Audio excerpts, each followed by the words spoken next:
on avait vécu une première démarche de priorité de quartier en 1997 où on avait fait participer que les intervenants.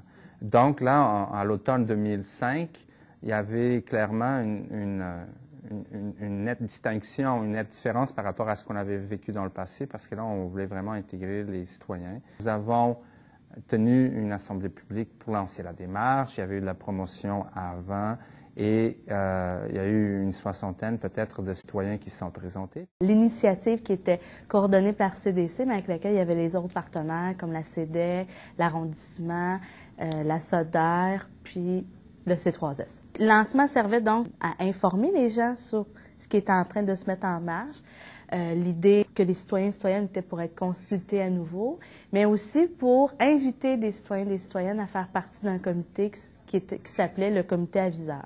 Je cherchais un petit peu dans quoi je pourrais investir mon temps. Et là, un jour, ma conjointe est arrivée avec une petite carte postale qu'elle avait prise à la boulangerie du coin. Et puis, sur la petite carte postale en question, il y avait une chaise, quand même en gros plan.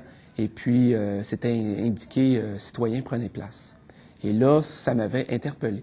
Tout de suite, j'ai eu un coup de cœur pour cette démarche-là. Je me suis investi dans un comité aviseur qui avait le mandat d'organiser le forum citoyen, le premier forum qui a eu lieu dans la démarche.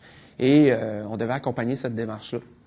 Dans le fond, la question était de savoir comment on allait consulter les citoyens du quartier, comment le faire d'une façon dynamique, comment le faire pour que les citoyens aient de la place pour s'exprimer. Deux moments importants dans la consultation et la prise de décision pour la démarche, c'est le Forum populaire et le Forum d'adoption des priorités. On avait décidé qu'on voulait faire appel à des animateurs professionnels parce qu'on voulait avoir une formule qui soit hors du commun, dynamique. Et finalement, ça a joué sur le genre, ça a influencé le genre d'information qu'on allait donner aux gens, puis le rôle qu'ils allaient avoir dans l'événement.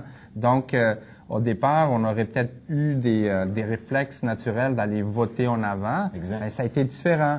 Lors du forum du 24 octobre, ben, on avait des tables disposées en étoiles. Et les gens, ils ont fait 3 tours dans la salle. Donc, ils avaient un groupe, puis ils se déplaçaient dans la salle. Les citoyens échangent entre eux plutôt que vers quelqu'un en avant.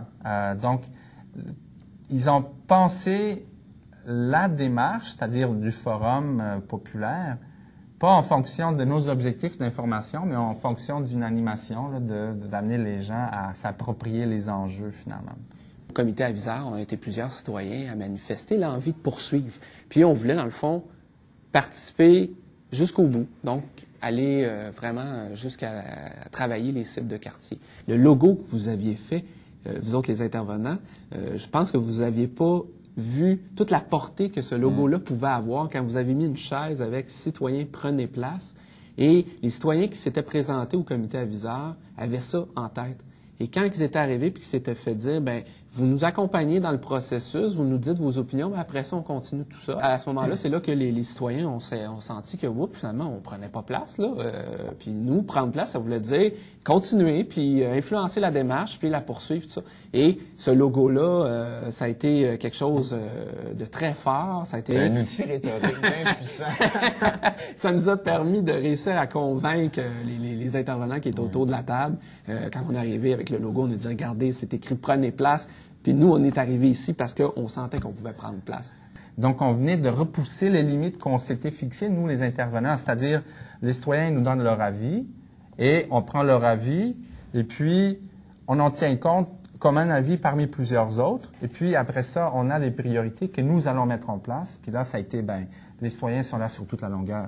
Ça a donné qu'aujourd'hui, dans nos comités, on cherche activement à avoir, dans les 8 comités, on cherche activement à avoir des citoyens qui sont impliqués pour mettre en place les priorités comme telles. Ça fait 2 ans que je participe en tant que citoyen à cette démarche. C'est quelque chose, c'est une expérience assez enrichissante. Ça me permet, d'une part, d'échanger avec d'autres citoyens de Rosemont, parce que, bon, quand on vit dans une grande ville, souvent, les villes sont impersonnelles, donc on a peu de contact avec nos voisins. Et là, ça me permet d'entretenir des contacts avec des gens qui habitent le même quartier que moi.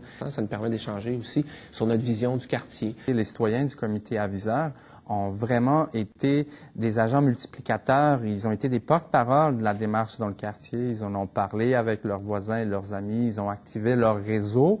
Et puis, ça a sans doute contribué au succès de la démarche aussi. On ne peut pas parler d'une forêt sans parler des arbres. On ne peut pas parler d'un quartier sans parler de ses citoyens.